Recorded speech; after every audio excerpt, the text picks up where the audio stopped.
6 अंतरंग तप और 6 बहिरंग तप। इन 12 प्रकार के तपों में क्या कहते तो सुनिए।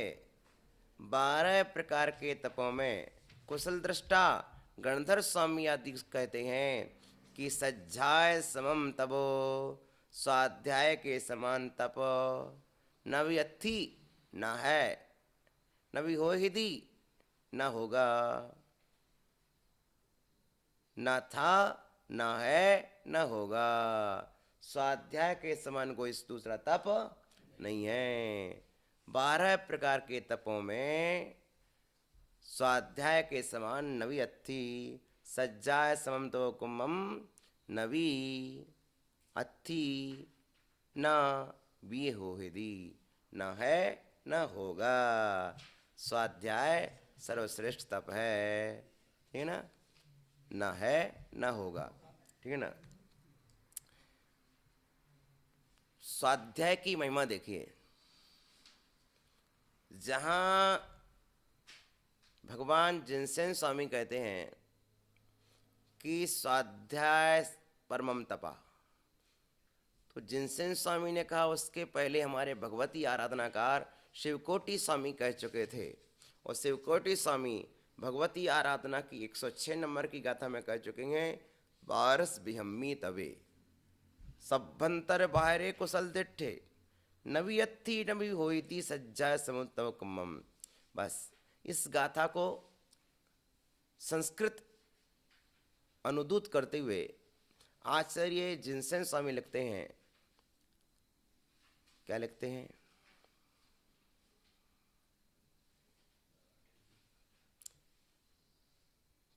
अज्ञान प्रतिपक्षत्वात् बाह्यभ्यंतर भेदेन तपा द्विविध उच्यते। बाह्यभ्यंतर भेदेन तपा द्विविध उच्यते। अज्ञान प्रतिपक्षत्वात् स्वाध्याय परमम तपा। बाह्य और अभ्यंतर के भेद से तपसो द्विविध उच्यते। तप दो प्रकार का है, जिनमें स्वाद अज्ञान का विरोधी होने से। कारण क्या है, कारण क्या है, कारण क्या है, मुख्य चीज है, हमारे कारण पर ध्यान जाना चाहिए कि कारण क्या है। बिना कारण के कोई चीज महान नहीं हो गई। यदि फल है तो उसका हेतु क्या है। स्वाध्याय का परम तप होना ये फल है, साध्य है।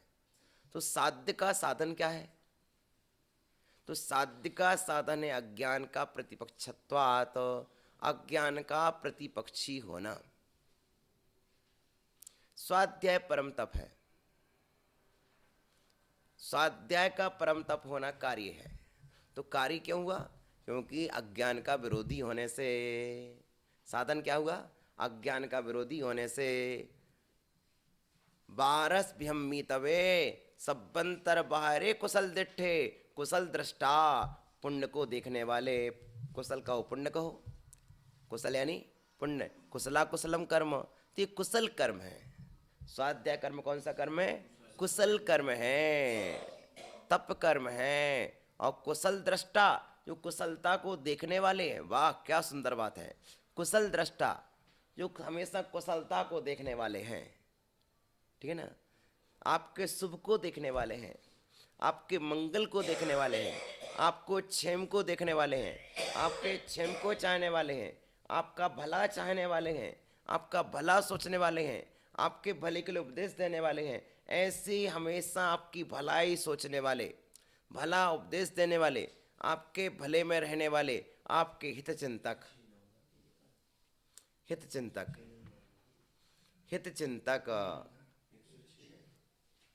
हितचिंतक, कुशल दृष्टा, क्या कुशलदर्शी, कुशल दृष्टा, आपका कुशलता देखने वाले, हमारी कुशलता देखने वाले श्री गणधर स्वामी, श्री सर्वज्ञ स्वामी, हमारे आचार्य वृंद क्या कहते हैं, यह 12 प्रकार के तपों में स्वाध्याय के समान तप न है ना होगा।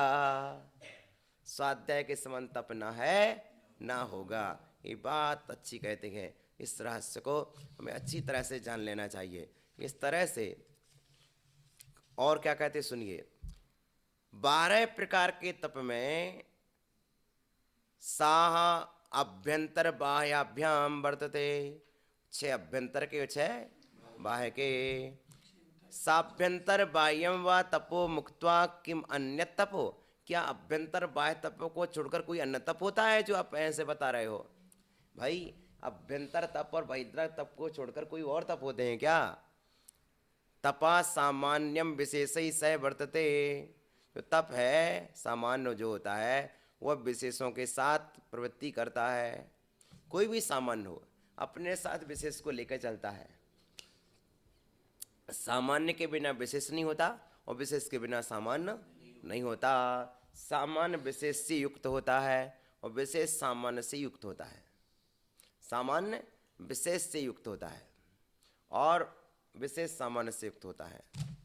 अब आप बताइए, ये जो पेन है, ये पेन कौन सा पेन है?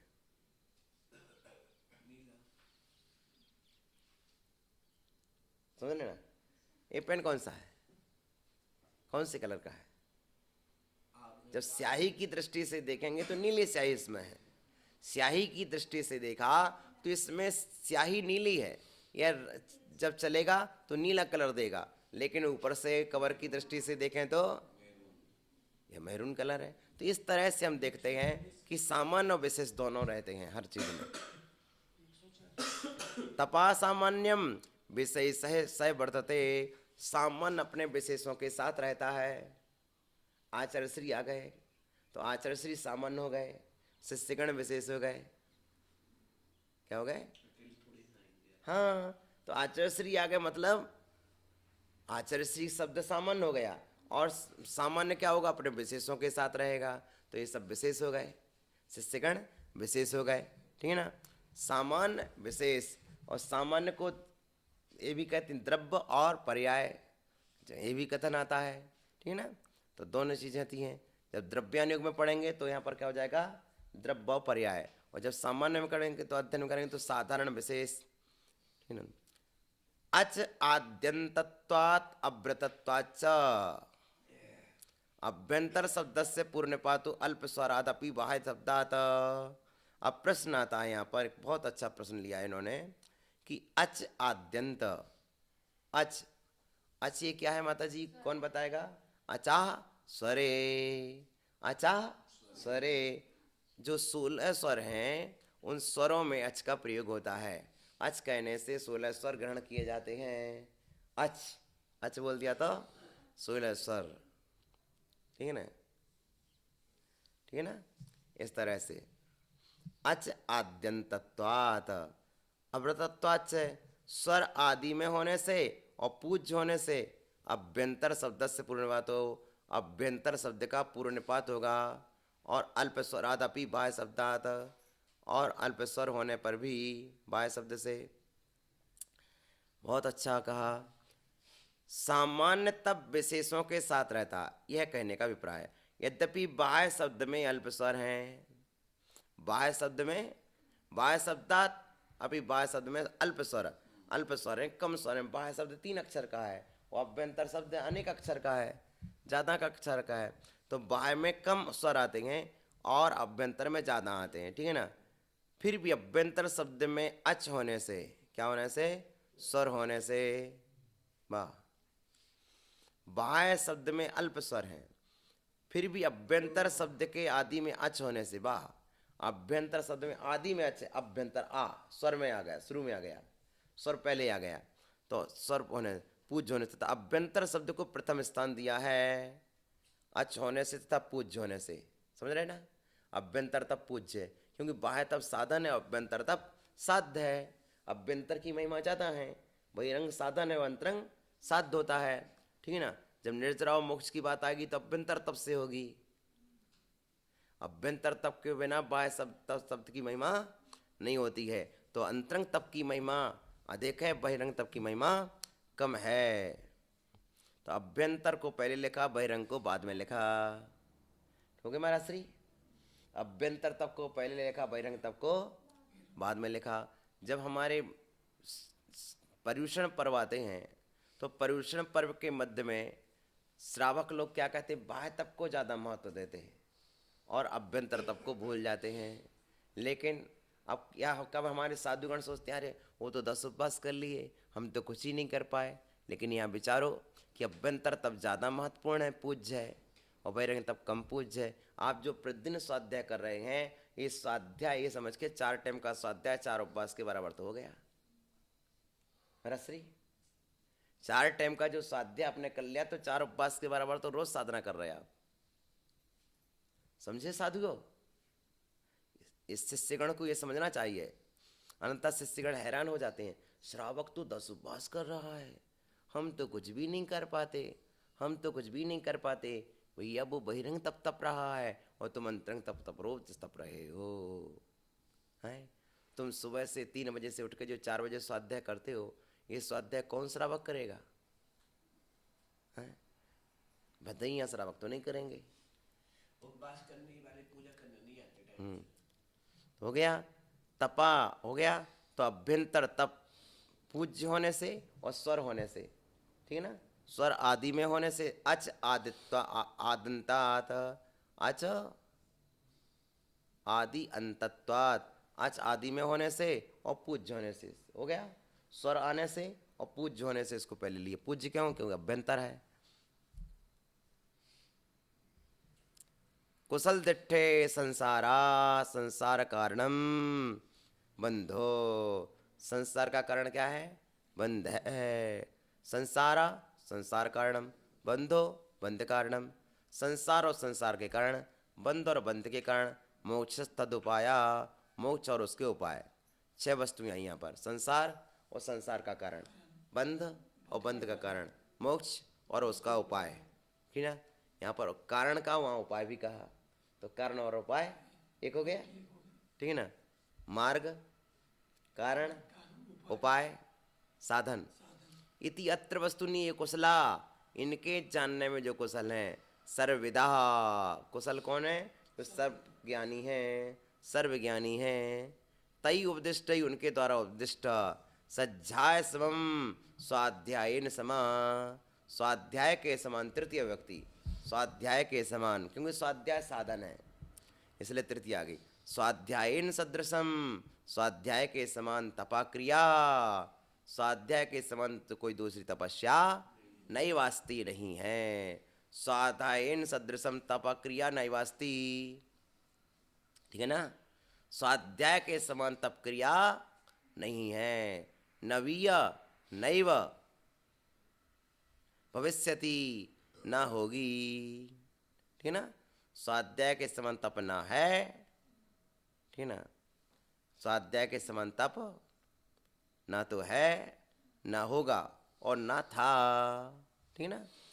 ना अपि आसीत, ना था। स्वाध्याय के समान तपस्या ना थी, ना है, ना होगा, इसलिए स्वाध्याय सबसे महान तप है। विशुद्ध सागर जी निरंतर स्वाध्याय करते, उस स्वाध्याय का प्रमाण देखो कि जगत में सर्वश्रेष्ठता को प्राप्त हो रहे हैं। तो क्या है? स्वाध्याय तप की महिमा है। 12 प्रकार के तपों में स्वाध्याय के समान तप ना है, ना था, ना होगा। उपवास करने वाला सिर्फ उपवास कर सकता है, लेकिन अज्ञान को दूर नहीं कर सकता है। ऊनुदर करने वाला भूखा रह सकता है, लेकिन अज्ञान को दूर नहीं कर सकता है। इसी तरह 6 बैरंग तप करने वाले अज्ञान को नहीं मिटा सकते। अज्ञान को मिटाने के लिए तो अभ्यंतर तप स्वाध्याय चाहिए। बहुत सुंदरतम, बहुत सुंदरतम।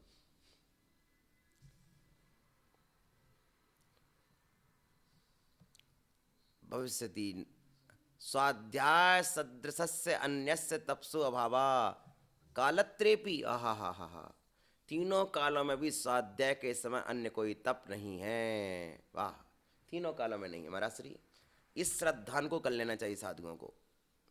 ये श्रद्धा दृढ़ता से आनी चाहिए, दृढ़ता से आनी चाहिए श्रद्धा। जैसे श्रद्धा होगी तो कार्य होगा, समझ रहे ना। श्रद्धा होगी तो कार्य भी होगा, श्रद्धा होगी तो अनुराग होगा। आज इस बात पर श्रद्धा जम जानी चाहिए कि स्वाध्याय के समान तीनों कालों में कोई तप नहीं है। तो स्वाध्याय, तुम अनुराग बढ़ेगा तुम्हारा। चलो हम दूसरा काम नहीं कर सकते हैं, स्वाध्याय तो कर सकते हैं।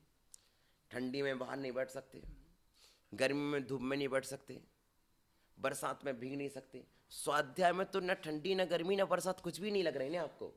आपको अपने कक्ष के अंदर स्वाध्याय करना है और आत्मा विशुद्ध होना है, आत्मा पवित्र होना है। और जब स्वाध्याय से आत्मा पवित्र होती है तो पाप कार्यों में नहीं लगती है। इंद्रियां पहले ही अनुशासित हो जाती हैं, मन उसी से अनुशासित हो जाता है। इसलिए सर्व साधुओं को चाहिए कि स्वाध्याय में तल्लीनता दिखाएं। सबसे पहले तो स्वाध्याय की महिमा को आंकें कि स्वाध्याय महिमाशाली है। और महिमा देखना क्या है? प्रत्यक्ष दिख रही है, प्रत्यक्ष दिख रही है सामने सामने। जगत में देख लो, जो स्वाध्यायशील साधु हैं उन्हीं का महत्व ज्यादा है। ये बाह्य महत्व है, और अंतरंग में उनकी विशुद्धि भी अधिक है। जब स्वाध्याय करेंगे, भाव सहित स्वाध्याय करेंगे, तो भीतर में कुछ ना कुछ परिवर्तन तो आएगा। भाव सहित स्वाध्याय होना चाहिए। बहिरंग में रटंत विद्या आ गई, पर भीतर में भाव सहित नहीं किया तो वो स्वाध्याय सार्थक नहीं होगा, वो अभ्यंतर तप नहीं बनेगा। ठीक है ना?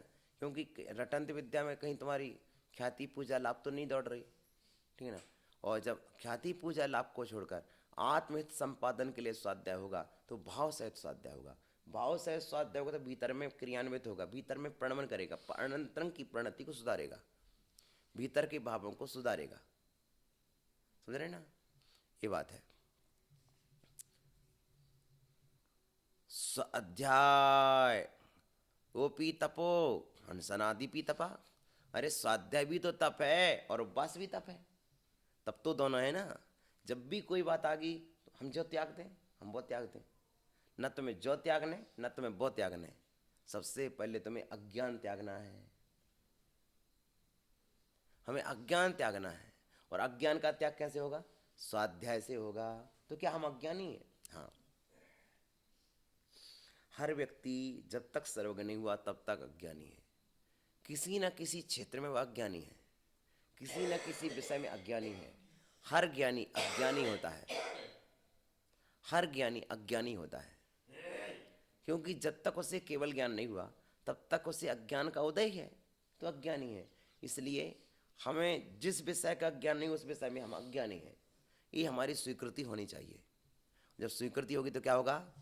तो क्या कहते सुनो, बुद्धे अविशेषात, बुद्धि की विशेषता से, बुद्धि की अविशेषात, बुद्धि विशेष न होने से।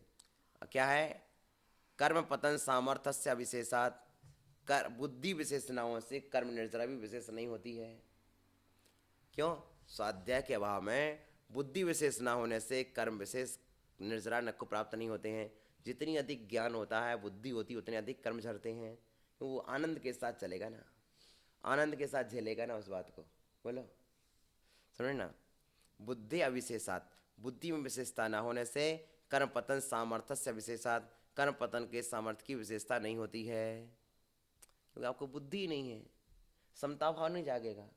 विषमता में वही कार्य करोगे, और बुद्धि होगी तो समता से कार्य करोगे। और बुद्धि कौन सी? तत्वबोधात उद्भूत बुद्धि। भक्तांबर स्तोत्र सामने आएगा। बुद्धि क्या है? तत्व के बोध से उत्पन्न हुई बुद्धि। जब तत्व बोध से उत्पन्न हुई बुद्धि होगी तो क्या करोगे? कर्म निर्जरा होगी। किमुच्यते स्वाध्याय सदृशम तपो न, स्वाध्याय के सम तप नहीं। क्यों?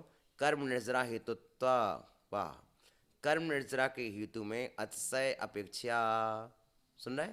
कर्म निर्जरा को जो हेतु है उसमें अतिशय की अपेक्षा जब करते हैं तो सदृशम अन्य तपो नैवास्ति, वैसी निर्जरा कोई दूसरा तप नहीं कर पाता जहाँ स्वाध्याय कर लेता है। क्या कह रहे हैं? जैसा स्वाध्याय तप निर्जरा कर लेता है वैसी निर्जरा दूसरा तप नहीं कर पाता है। तपो नाम किम? तप क्या है? आत्म परिणामो, आत्मा का परिणाम है। क्या है? आत्म परिणामत्वे कथम कस्यचित बाह्यता, आत्मा के परिणाम। ठीक है ना? आत्मा के परिणाम, बहुत बढ़िया। यदि आत्मा का परिणाम है तो वह कैसे हुआ? यदि तप आत्मा का परिणाम नहीं तो कर्मों की निर्जरा नहीं। वाह, कितना सुंदर प्रश्न है। कर्मों की निर्जरा में हेतु जितना स्वाध्याय है उतना अन्य तप नहीं है। इसलिए स्वाध्याय को महाराज श्री शुद्धात्म सागर जी महाराज मैं आपसे प्रश्न कर रहा हूँ, आपके 24 घंटे में स्वाध्याय और ध्यान, इन दो में कालों को विभाजित करिए। 96 मिनट सोने के छोड़ के 2.5 घंटे सामयिक का, उसका 7.5 घंटे स्वाध्याय का। 4 टाइम का स्वाध्याय, 4 टाइम की सामयिक, तो 6 घड़ी की सामयिक निकालो। 4 टाइम रात्रि की, ठीक ना, तो 4 टाइम की सामयिक निकालो, ठीक ना, तो वो ध्यान में आएगा आपका 24 टाइम का, ठीक ना। देव वंदना है वो, सामयिक नहीं है। जो 3 टाइम करते हैं वो अपन देव वंदना करते हैं। तो ठीक है, तो 4 टाइम आपका देव, और उसके साथ ही ज्ञान। तो आचार्य ने कहा 6 घड़ी तो स्वाध्याय में क्या किसमें गया, ध्यान में। और ध्यान के अलावा जितना सामयिक है तो 24 घड़ी तो चली गई आपकी ध्यान में। और उसके अलावा जितना टाइम है पूरा ज्ञान में, ज्ञान ध्यान तपो, ज्ञान ध्यान तपो, बस ज्ञान ध्यान तप, बस उसके अलावा कुछ है ही नहीं। ध्यान चरणम जय धम्मम, ध्यान और अध्ययन 2 ही धर्म है। ध्यान और अध्ययन 2 ही धर्म है। प्रतिकरण किस में आएगा, स्वाध्याय में आ जाएगा। ये भक्तियाँ स्वाध्याय में आ जाएंगी आपकी, माला स्वाध्याय में आ जाएगी आपकी। तो इस तरह से ध्यान और अध्ययन, इसके अलावा आपको कोई समय है ही नहीं। आप 24 घंटे में 1 मिनट भी आपके पास नहीं है। हम लघु संख्या भी जाते हैं तो स्वाध्याय के काल में जाते हैं। आहार करने जाते तो स्वाध्याय काल में जाते हैं। आहार के लिए समय नहीं दिया आचार्य ने। आहार को जाएं तो हम स्वाध्याय के काल में जाते हैं, या ध्यान के काल में या स्वाध्याय के काल में। तो ध्यान का काल तो हम छोड़ देते, समय का काल, ठीक है ना। सोने का समय भी है तो वो भी अध्ययन के काल का समय है। यदि विश्रांति मतलब मात्र 2 ही कार्य, तीसरा काम ही नहीं लो। तो 2 कार्यों में हमारी पूरी चर्या बट गई है, ध्यान और अध्ययन। तो ध्यान और अध्ययन में जब हम पूरा काल बांटते हैं तो ध्यान और अध्ययन, तो 24 घड़ी हमारी किस में चली गई, 6 चौको 24 घड़ी चली गई ध्यान में। और 24 घड़ी के बाद 36 घड़ी किस में गई, ज्ञान में। 36 घड़ी है ज्ञान के लिए, 36 घड़ियाँ। 60 घड़ी का दिन रात होता है, तो 60 घड़ी में 24 घड़ी ध्यान में और 36 घड़ी ज्ञान में। अब सोच लिए हमें 36 घड़ी की ज्ञान, और हम कितने घड़ी स्वाध्याय कर लेते हैं। हम जो भी क्रियान्य कर रहे हैं वो सिर्फ हम ज्ञान का समय निकाल रहे हैं, वो हम अपने साथ ईमानदारी खो रहे हैं। यानी साधु अपने प्रति ईमानदार हो जाए तो उसे 36 घड़ी ज्ञान के लिए मिल रही हैं, 24 घड़ी ध्यान के लिए मिल रही हैं। ज्ञान ध्यान, ज्ञान ध्यान, ज्ञान ध्यान, बस। अब जो भी अपन कर रहे हैं तो उसमें से या तो ज्ञान में से टाइम निकाल करेंगे या ध्यान में से समय निकाल करेंगे। हमारे सामने ये बालक आ गया बात करने के लिए, तो हमने काय में से समय चुराया, या तो हमने स्वाध्याय में से समय चुराया या ध्यान में से समय चुराया।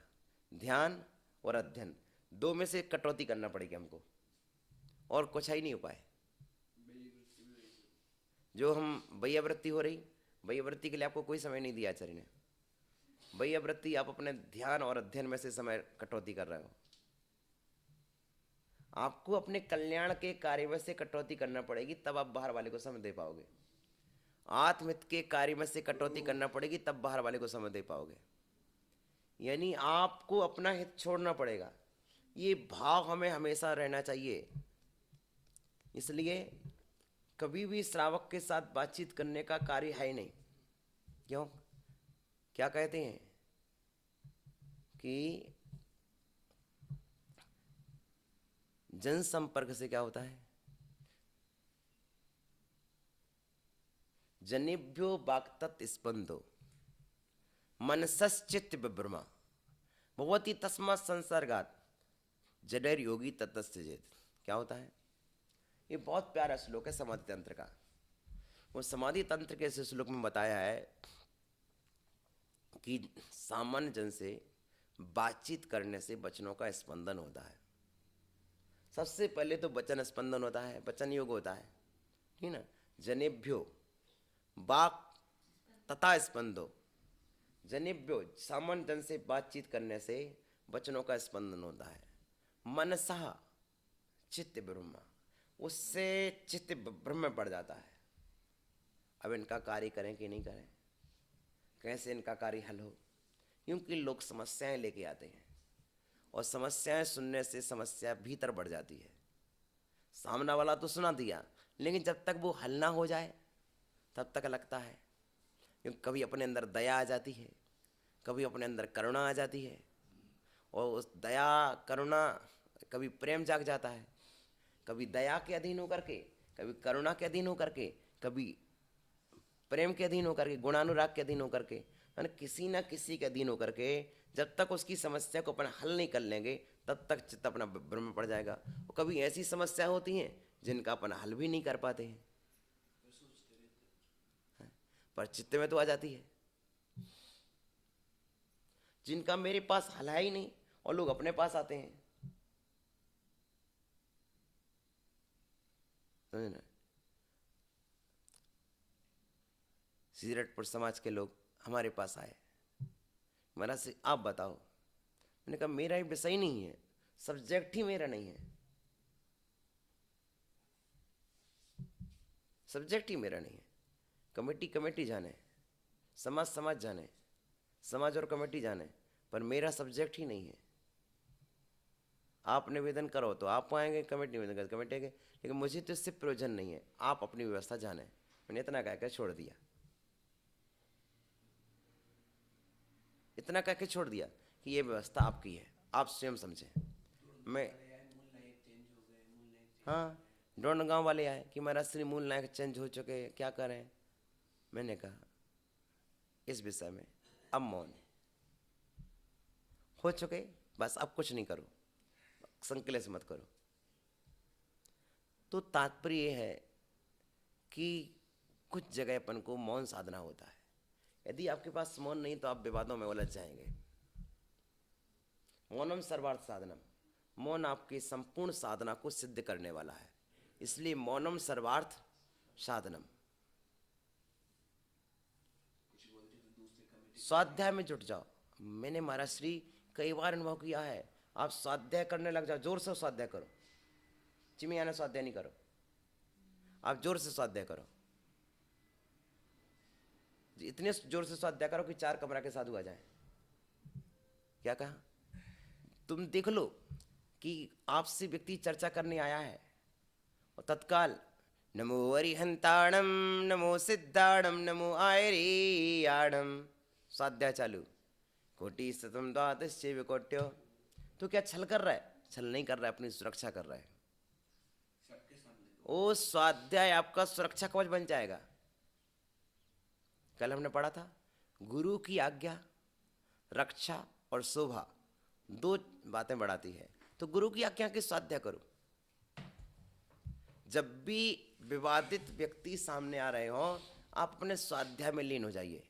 जब स्वाध्याय में लीन हो जाओगे तो आपको जिनवाणी की आराधना में कोई विघ्न नहीं डालेगा, विघ्न नहीं डालेगा। और वो सामने वाला कब तो उसके पास इतना धैर्य नहीं कि इतना बैठ सके।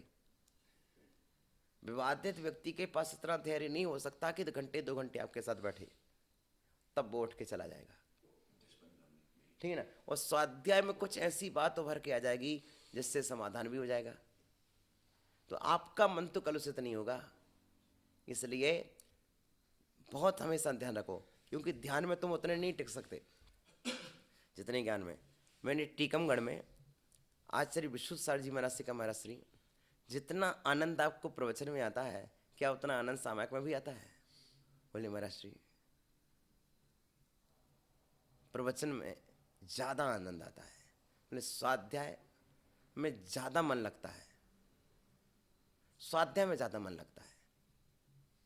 इतने आनंद के साथ स्वाध्याय में नया नया नया ज्ञान प्रमेय जो भीतर से तो अतिशय आह्लाद उत्पन्न होता है।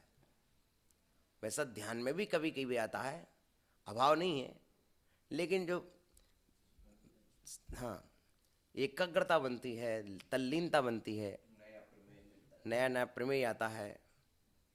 और दान दे मन हरस में सेखे जो बात होती है वो स्वाध्याय में होती है।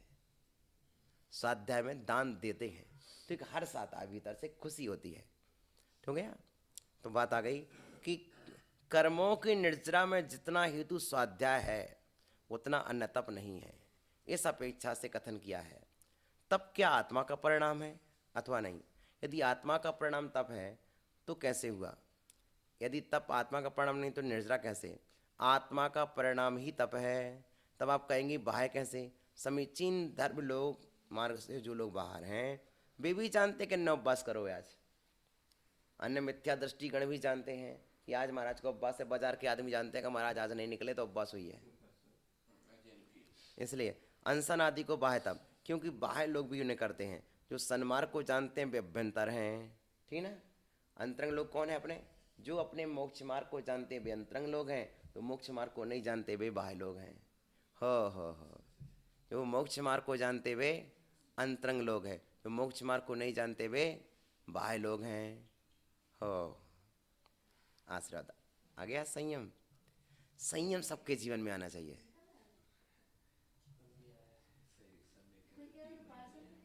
जो सन्मार्ग को जानते हैं, जो सन्मार्ग को जानते हैं वे अभ्यंतर हैं। जो सन्मार्ग को जानते हैं वे, जो सन्मार्ग को जानते हैं वे अभ्यंतर हैं। उनके द्वारा ज्ञात होने से अथवा उनके द्वारा पालन किए जाने से अभ्यंतर कहे जाते हैं। सन्मार्ग को जानना अभ्यंतर है। सुन रहे? भीतरी लोग कौन से हैं? जो मोक्ष मार्ग में अपने को साथ देते जो मोक्ष मार्ग को जानते हैं, मोक्ष मार्ग में सहयोगी में भीतरी लोग हैं। जो मोक्ष मार्ग की महिमा नहीं जानते वे भीतरी लोग नहीं हैं। जरा से तुमसे गलती हो गई, जरा से कोई त्रुटि हो जाए, क्यों महाराज बने? ऐसे लोग भीतरी लोग नहीं कहलाते। इससे अच्छे तुम घरे में थे नहीं, ऐसे लोग भीतरी लोग नहीं कहलाते। भीतरी लोग नहीं कहलाते। नहीं, इंसान है, अभी आप भगवान नहीं बने हैं, गलती हो सकती है, चिंता मत करें। हम आपके इस गलती से बाहर निकालेंगे, आपके सहयोगी बनेंगे। हैं तो उसका हिरास नहीं करना चाहिए। आचार्य विष्णु सर जी ने प्रवचन में कहा कि प्रोत्साहन प्रचंड शक्ति रखता है। व्यक्ति गिर गया है, उसके हाथ पांव टूट गए हैं, लेकिन उत्साह तो दो उसे, तो भी वह दौड़ करके आगे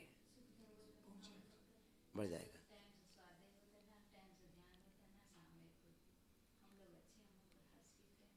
हाँ, सुन रहे? जो भोजन के लोलुपी होंगे वे भोजन पर दृष्टि डालेंगे, लेकिन जो ज्ञान ध्यान के लोलुपी होंगे,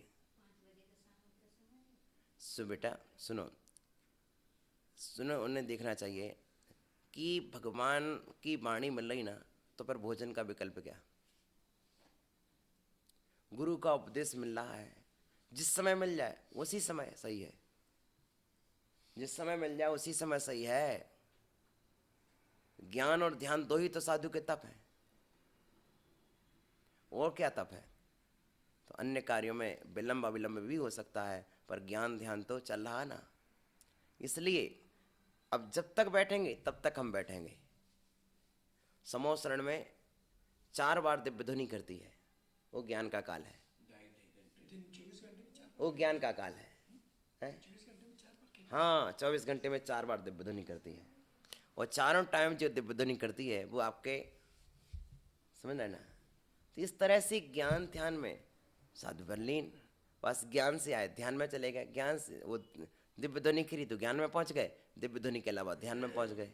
जो सामायिक का स्वाध्याय का काल उन्हीं कालों में सामायिक के काल में नहीं करते। नहीं महाराज श्री, दिव्य ध्वनि का काल तो वही है। हाँ, दिव्य ध्वनि का काल है, संधि काल ही है। तो फिर आनंद में वो सामायिक कब करते होंगे? उनको क्या सामायिक करना है? तो वो अलग सामायिक छेदोपसरण पर्यावरण शुद्ध यथाख्याचारत, जो यथाख्याचारत में पहुंच गया उसे सामायिक चारत की क्या जरूरत? कर्म का नाश। तो यथाख्याचार से होगा। सामायिक चार से घातीय कर्म का नाश नहीं होता है। अघातीय कर्म की बात कर रहे हैं आप। यथाख्याचारत के द्वारा होगा। घातीय कर्म का नाश। घातिया हो या घातिया, यथाख्याचारत के द्वारा ही नाश होते हैं। सामायिक चार से कोई घातीय कर्मनाश नहीं होते हैं। प्रश्न पूछना होगा वो सामायिक, हाँ, प्रश्न पूछना प्रश्न पूछो स्वाध्याय का भेद है। हाँ, तो इस तरह से समझिए आप कि वही है काल। समोसरण में देशना का काल वही है जो संधि काल है, उन्हीं में देशना होती है। उनमें जो मुनिराज आदि होते होंगे उनका सामयिक का महाराज देववंदना काल है, और जब तीर्थंकर साक्षात उपदेश दे रहे तो सब काल उसमें समाहित हो गया। आदिनाथ स्वामी 6 महीने ध्यान में विराज गए तो सारे, क्योंकि ऐसी चीजें कि एक तब में सारे तब समाहित हो जाते हैं, एक तब में सारे तब समाहित हो जाते हैं। बहुत सुंदर बात कही आपने।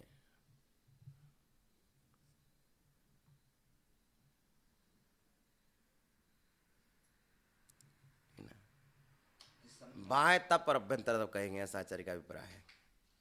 ठीक है ना। जो सन्मार्ग को जानते हैं उनके द्वारा ज्ञात होने से उनके द्वारा पालन किए जाते हैं।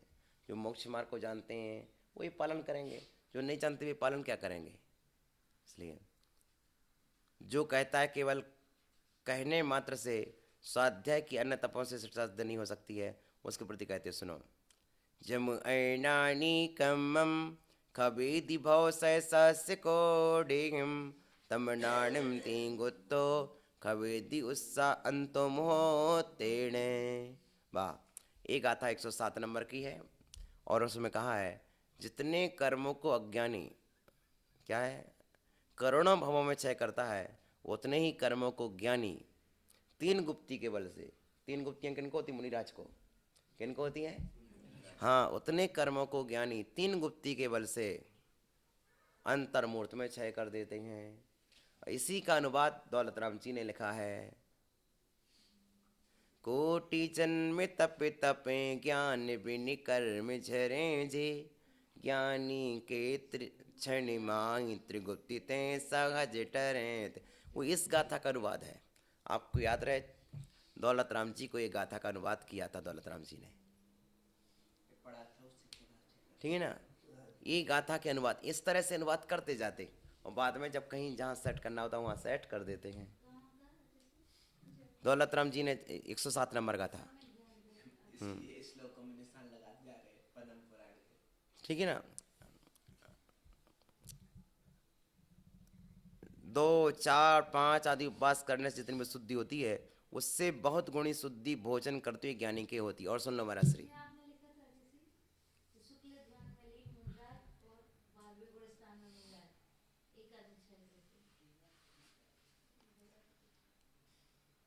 माने शुक्ल ध्यान से ही घातीय कर्म को क्षय होता है कहते हैं, यथाचार से घातीय कर्म क्षय होते हैं।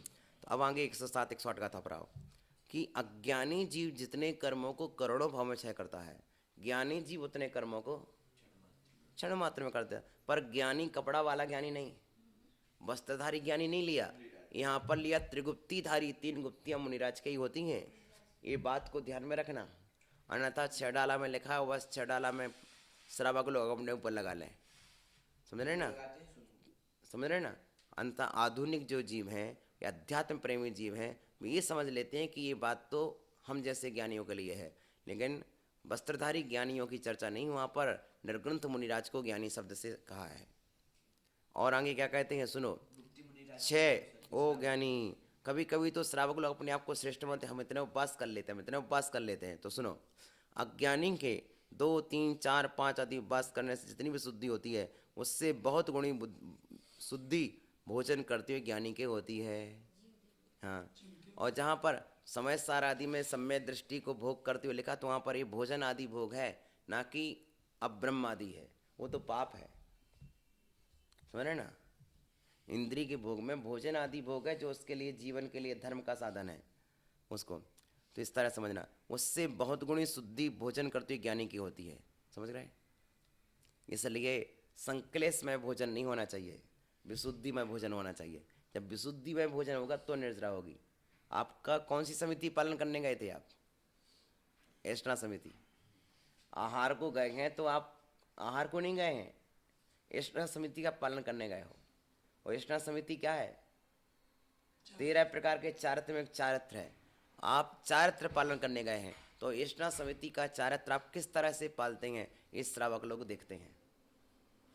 श्रावक लोग देखते हैं कि एषणा समिति नामक चारित्र क्या होता है, किस तरह से आप एषणा समिति का पालन करते हैं, किस तरह से पालन करते हैं एषणा समिति का आप, समितियां देखनी ठीक है ना। सम्यक संयम 2 ही आ गए। हाँ काले चश्मा नहीं लगाया ये गलत लिखा गया है, तो हो गया गलत लिखा है। क्या, शुद्धि जीवती सही लिखा है, जीवना माने भोजन, जीवनी हम भोजन भोजन करते हुए जीवन करते हुए, तो भोजन करते हुए जीवन करते हुए एक ज्ञानी व्यक्ति भोजन कर रहा है, रोज आहार ले रहे हैं मुनिराज, तो वे ज़्यादा निर्जरा कर लेंगे। क्यों? भोजन में भी समता भाव है, जो मिल गया सो भला, जो मिला सो भला, जो मिला सो भला, जैसा मिला सो भला। प्रयास सुख होना चाहिए, गड्ढा ही तो बनना है। क्या बनना है? गड्ढा बनना है, गर्त पूर्ण। क्या है? गर्त पूर्ण, ठीक है ना। पहले तो कोई विकल्प होता, जब अंजलि बना के शुरू हो जाता उसके बाद कोई विकल्प नहीं रहता। हाँ, तो गर्त पूर्ण महाराज श्री, हम गड्ढा भरने गए हैं। देखो जेबा इंद्र के अनुसार तो हमने इंद्रों के पदों में रहे हैं महाराज श्री, इंद्रों के पद में रह के अमृत पी लिए महाराज श्री। राजा महाराजा भी आप कई बार बन चुके हैं। ऐसा कोई भी वस्तु नहीं रही जो आपने चखी ना हो, खाई ना हो, पी ना हो। लेकिन अब क्या है, भोग तो हम भोग चुके पहले, अब तो ये रोग का समाधान औषधि है महाराज श्री। भोग हमें जितने भोग भोगने थे हम पहले भोग लिए, भाव भाव में भोग लिए, वो तो हमने बंद किया है। लेकिन अब का आहार में बंधकारी आहार नहीं ले रहा हूँ, अब का आहार निर्जराकारी आहार ले रहा हूँ। बोलो, एक जीव राजा महाराजा है और भोजन कर रहा है, तो उसके अंदर क्या है? आसक्ति भाव है। हाँ? हाँ, बता रहा हूँ आपको। तो सुनिए जरा सा बात कि एक श्रावक जब सामान लोग से आप करते कितनी आसक्ति के साथ, मारा टेस्ट उनके शब्द जो आसक्ति भरे शब्द होते हैं, उनके शब्दों में एक आसक्ति नजर आती है। लेकिन अपन वीतरागी गण हैं, उसी वीतरागता के साथ अपन आहार लेते हैं। आहार में भी वीतरागता महाराज श्री, अपनी 24 घंटे की चर्या में वीतरागता नजर आना चाहिए, और आहार में और ज़्यादा वीतरागता, आसक्ति नजर नहीं आना चाहिए। देखो, कम भोजन करने के बाद भी अधिक बल मिलेगा, क्योंकि बल और वीर्य 2 चीजें होती हैं। कभी ऐसा रहता है ना, कोई चीज भाती नहीं भाती तो भी खा के देख लो, किसी छोड़ना नहीं पड़ेगा। हाँ अंजलि भर हाँ, अपन को कोई भी चीज़, जैसे मान के चल महाराज श्री, कल हम एक चीज़ ले रहे थे आम का पना, तो पहले मैं कहा थोड़ा सा दो, जब थोड़ा सा टेस्ट कर लिया फिर बाद में लिया, ताकि कोई वस्तु नीचे ना फेंकना पड़े, ना छोड़ना पड़े। पूरी ही लेते हैं, भले ही खबर हाँ, बाद में ले लेते हैं, लेकिन तो इस तरह से अपन को ध्यान में रखना चाहिए। कोई भी प्रारंभिक वस्तु थोड़ी लेना चाहिए, जब आपने टेस्ट कर लिया आपके अनुकूल हो तो फिर बाद में अधिक लो, यदि अनुकूल नहीं है तो मत लो, इस तरह से। तो आपको कह रहे जीमते हुए भोजन करता हुआ मुनिराज श्रावक से ज़्यादा निर्जरा कर लेता है। भोजन करते हुए मुनिराज, पर वे मुनिराज कैसे हों? छठे गुण स्थान में स्थित हों, अर्थात सामायिक चरित्र में समता भाव में स्थित हों। और समता भाव छोड़ करके विषमता धारण कर ली तो फिर कुंद स्वामी आएंगे, वो कहेंगे भिक्षु नहीं है, बेहतर है। वो क्या कहेंगे? ओ दौड़ रहा है, भाग रहा है, बोल रहा है, ओहो ये तो भोजन करते समय इस तरह की प्रवृत्ति कर रहा है, भिक्षु नहीं, ये तो बेहतर है। रैणसार में, हाँ रैणसार में कुंद स्वामी ने बेहतर शब्द कहा है। हाँ, होना चाहिए, जरूर होगा। विशेष व्याख्या के साथ हाँ, होना चाहिए। आप तो जब कहो तब हो जाए। हाँ, जब कहें तब हो जाए। हो गया सुनने में आनंद आएगा। तो हो गया हमारा श्री कि भोजन करता हुआ मुनिराज, आहार लेते हुए मुनिराज उपवास करने वाले श्रावक से श्रेष्ठ हैं। इतनी शीघ्रता से कर्मों की काटने की शक्ति अन्य तप में नहीं है, यह स्वाध्याय का सह है। जितनी शीघ्रता से कर्म स्वाध्याय काटता है उतना कोई नहीं काटता है। जो स्वाध्याय में तत्पर होता है वह गुप्ती भावना में प्रवृत्त होता है। जो गुप्ती भावना में प्रवृत्त होता है वह रत्नत्रय की आराधना सुखपूर्वक करता है। रत्नत्रय की आराधना लिखा है स्पष्ट रत्नत्रय की आराधना सुखपूर्वक करता है। ठीक है ना। स्वाध्याय भावना से, वाह, और सज्जाय भावनाए भाविदा होती सब गुत्तियों, गुत्ती भाविदाए मरणे आराध को। स्वाध्याय भावना से सब गुप्तियाँ भावित होती हैं, गुप्तियों की भावना से मरते समय रत्न प्रणव की आराधना होती है। आज ये बात कही, शेष बात हम बाद में कहेंगे। भगवती आराधना का स्वाध्याय पूरा है। 6 उपवास, 6 बेला,